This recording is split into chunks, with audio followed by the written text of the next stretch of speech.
السلام علیکم جی، وہ تمام لوگ جو ابھی تک اللہ کے گھر نہیں آئے، ان کے مائنڈ میں دل میں یہ خیال ہوتا ہے کہ جب پہلی نظر کعبے پر پڑتی ہے تو ہر دعا قبول ہو جاتی ہے۔ وہ پہلی نظر پڑتی کیسے ہے؟ تو جناب یہ آپ دیکھیے کہ یہ ہے وہ اللہ کا گھر جس کو بیت اللہ کہا جاتا ہے، کعبہ۔ اس کی ہیبت اور اس کا جلال خود بتا رہا ہے کہ اللہ کتنا بڑا ہے، اور اس کا یہ جو خوبصورت گھر ہے، اور یہ جو آپ کالا غلاف اس کے اوپر دیکھ رہے ہیں جس کو ہم غلاف کعبہ کہتے ہیں، اس کو کسوہ بولا جاتا ہے۔ اور اس کے اوپر جو ہے سونا، چاندی اور ریشم، یہ خوبصورت ترین ایک امتزاج کی صورت میں اس پر بنے جاتے ہیں، کڑھائی کی جاتی ہے، اور اس کا جو وزن ہوتا ہے وہ تقریباً 850 کلو گرام سے زائد ہوتا ہے۔ اس کے تقریباً 47 ٹکڑے ہوتے ہیں، اور ان ٹکڑوں کو سٹچ کر کے بنایا جاتا ہے، اور اس کے بعد اس کو اس کعبے کے اوپر غلاف کعبہ کی صورت میں چڑھا دیا جاتا ہے۔ غلاف کعبہ میں 120 کلو گرام سونا اور 100 کلو گرام چاندی، جبکہ 760 کے جی کے قریب ریشم کے خوبصورت دھاگے استعمال کیے جاتے ہیں، اور ان کے امتزاج سے یہ پورا کا پورا غلاف کعبہ یا کسوہ تیار ہوتا ہے۔ روایات میں آتا ہے کہ حضرت اسماعیل علیہ السلام نے اس کو سب سے پہلے بنایا اور اس کو کعبے کے اوپر لگایا، اور نبی کریم صلی اللہ علیہ وسلم نے بھی اپنے دور میں یمن سے منگوا کر کعبے کا جو غلاف تھا جس کو کسوہ کہا جاتا ہے،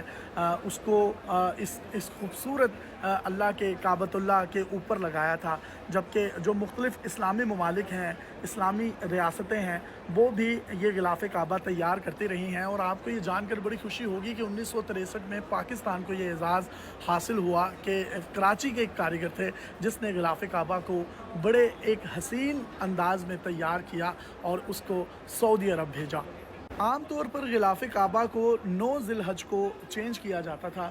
اور جب حجاج کرام عرفات کے میدان کی طرف چلے جاتے تھے، رش کم ہوتا تھا، تو تب جو ہے اس کی تبدیلی کی جاتی تھی۔ لیکن 2023 سے سعودی حکومت نے یہ فیصلہ کیا کہ اس کو نئے اسلامی سال یعنی یکم محرم الحرام کو چینج کیا جائے گا، اور 2023 میں یہ یکم محرم الحرام کو ہی چینج ہوا ہے۔ اب جو ہے یکم محرم کو دوبارہ اس کو تبدیل کیا جائے گا، اور ایک خاص قسم کا قبیلہ ہے جو کہ کعبے کے کنجی بردار ہیں، جن کے پاس کعبے کی چابیاں ہیں، ان کو وہ تھما دیا گیا ہے، جس کو وہ یکم محرم الحرام کو تبدیل کریں گے۔ اور جو پہلے سے تبدیل ہونے والے غلاف کعبہ ہیں جو ہر سال تبدیل ہوتے ہیں، ان کو مختلف اسلامی ریاستوں کے جو سربراہان مملکت آتے ہیں ان کو بطور تحفہ دے دیا جاتا ہے۔ اور یہ جو آپ ایک سفید کپڑا دیکھ رہے ہیں کعبے کے گرد، یہ حج کے دوران اس کے اوپر چڑھا دیا جاتا ہے چاروں اطراف میں، کیونکہ جب حجاج کرام لاکھوں کی تعداد میں پوری دنیا سے یہاں پر آتے ہیں تو ان کی نیت ہوتی ہے کہ اس کو تبرک کے طور پر لے لیا جائے یا اس کو لوٹ لیا جائے، جس کی وجہ سے اس کی حرمت کو مد نظر رکھتے ہوئے اس کے گرد یہ سفید کپڑا چڑھایا جاتا ہے، تاکہ جو کسوہ یا غلاف کعبہ ہے وہ اپنی اصلی حالت میں برقرار رہے، کیونکہ بہت سے لوگ جو ہیں وہ اس کے دھاگے نوچنے کی کوشش کرتے ہیں، جس سے اس کے شہید ہونے کا خطرہ ہوتا ہے، تو لہٰذا اس کی حرمت کو برقرار رکھنے کے لیے اس کے اوپر یہ سفید کپڑا چڑھا دیا جاتا ہے۔ بعض اوقات آپ کو جو خانہ کعبہ ہے اس کی کچھ اینٹیں نظر آ رہی ہوتی ہیں، کچھ تصاویر آپ نے دیکھی ہوں گی۔ اس صورت میں ایکچولی غلاف کعبہ کو اوپر سے 2 سے 3 میٹر تک کھینچ کر اوپر کر دیا جاتا ہے، تاکہ حجاج کرام کی پہنچ سے یہ دور رہے، کیونکہ اتنی بڑی تعداد میں، لاکھوں کی تعداد میں پوری دنیا سے جب حجاج آتے ہیں اور وہ اس کو پکڑنے کی کوشش کرتے ہیں یا کعبے کی دیوار کے ساتھ لپٹتے ہیں، تو اس کے شہید ہونے یا اس کو نقصان پہنچنے کا خطرہ ہوتا ہے۔ جبکہ آپ اس کے کونے میں لگا ہوا یہ حجر اسود جو ہے جنت کا پتھر کہا جاتا ہے، جو کہ نبی کریم صلی اللہ علیہ وسلم نے اپنے ہاتھوں سے نصب کیا تھا، اور اس کے بارے میں روایات میں یہ ملتا ہے کہ قیامت والے دن اس کی کان ہوں گے، اس کی زبان ہوگی، اس کی آنکھیں ہوں گی، اور یہ گواہی دے گا کہ جس نے اس کو ٹچ کیا ہے، مس کیا ہے، تو بہت سے لوگ جو ہیں اسی نیت سے اس کو چومتے ہیں، اور بار بار اس کے اوپر خوبصورت جو ہے وہ خوشبو جو ہے وہ لگائی جاتی ہے۔ روایات میں آتا ہے کہ اسلام سے پہلے کعبۃ اللہ کی جو تعمیر ہے وہ تقریباً 8 مرتبہ ہوئی، اور اسلام کے بعد اس کی تعمیر جو ہے وہ تقریباً 3 مرتبہ ہوئی ہے، اور بہت سے بادشاہوں نے اس کی تعمیر اور اپنے مطابق اس کی تعمیر کرنے کی کوشش کی تو اس وقت کے جو امام مالک تھے روایات میں ملتا ہے کہ انہوں نے حکم دیا کہ نہیں، اس طرح تو ہر بادشاہ چاہے گا کہ اس کی مرضی کے مطابق جو ہے وہ کعبے کی تعمیر ہو، اور وہ اپنی مطلب کہیں نہ کہیں سعادت حاصل کرنے کی یہ کوشش کرے گا، تو لہٰذا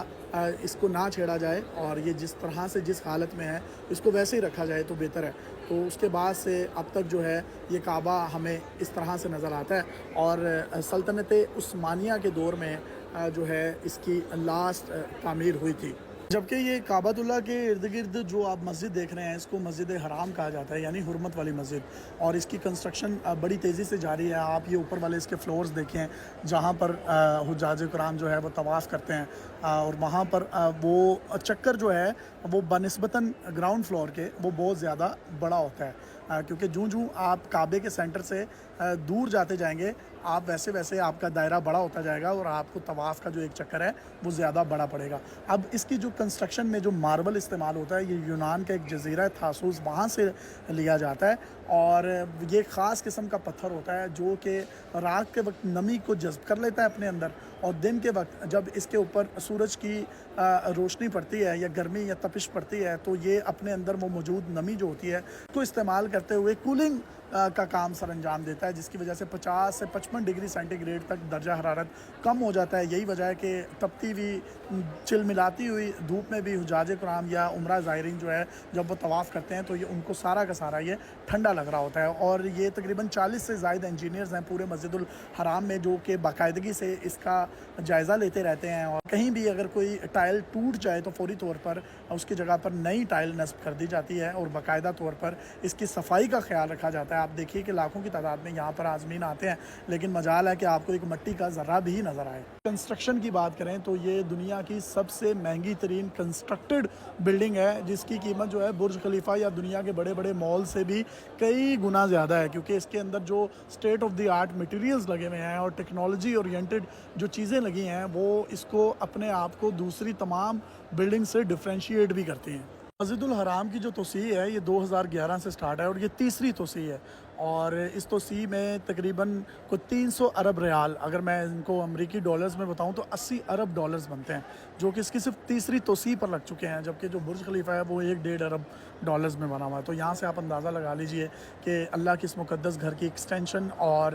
اس مسجد کی بڑھوتری کے لیے جو توسیعی منصوبہ جات ہیں اس میں سعودی حکام نے کتنے پیسے دل و جان سے خرچ کیے ہیں۔ خانہ کعبہ کے بالکل قریب آپ کو ایک پہاڑی نظر آتی ہے، اور اس کو صفا یا مروہ کی پہاڑیاں کہا جاتا ہے، جہاں پر جو حجاج کرام ہیں یہ سعی کرتے ہیں۔ سعی کا مطلب ہوتا ہے جد و جہد کرنا، اس پر چڑھتے ہیں، بھاگتے ہیں، اور یہاں پر گرین کلر کی ایک لائٹ بھی لگی ہوتی ہے، جب وہاں سے گزرنا ہوتا ہے تو بھاگنا ہوتا ہے۔ یہ حضرت حاجرہ علیہ السلام کی سنت ہے، جن پر تمام مسلمان جو ہے وہ عمل پیرا ہیں، اور اللہ نے اس سنت کو زندہ کر دیا، کیونکہ حضرت ابراہیم علیہ السلام جب حضرت اسماعیل جو بچے تھے اور جو ان کی بیگم تھی حاجرہ، بی بی حاجرہ، وہ ان کو چھوڑ کر چلے گئے، تو اس کے بعد جب ان کو بھوک پیاس لگی حضرت اسماعیل علیہ السلام کو، تو اس کے لیے انہوں نے صفا اور مروہ کی پہاڑیوں پر بہت زیادہ جد و جہد کی، بھاگی، تلاش کیا اپنی تڑپ میں کہ شاید کوئی انسان نظر آئے، کو پانی مل جائے، تو وہ سنت ہے، اور ان کے قدمین شریفین جہاں جہاں لگے تمام کے تمام حجاج کرام، عمرہ زائرین، مسلمان جوک در جوک آتے ہیں اور اس برگزیدہ ہستی کے قدموں کے اوپر جو ہے سنت کو پورا کرتے ہوئے بھاگتے ہیں۔ اور یہ 2 ٹریکس ہیں، اس کے آپ دائیں اور بائیں دیکھ سکتے ہیں، جبکہ درمیان میں جو ٹریک بنایا گیا ہے صحیح کا، یہ ان ڈسیبل یا ان لوگوں کے لیے ہے جو چل پھر نہیں سکتے، اسپیشل پرسنز ہوتے ہیں، اور وہ لوگ جو جن کو ٹانگوں میں درد ہوتی ہے، جوڑوں میں درد ہوتی ہے، تو ان کو ویل چیئرز پر یہاں پر عمرے کروائے جاتے ہیں، اور یہ آپ تمام تر معاملہ دیکھ سکتے ہیں، جبکہ یہ پیچھے آپ کو صفا اور مروہ کی پہاڑی نظر آ رہی ہے۔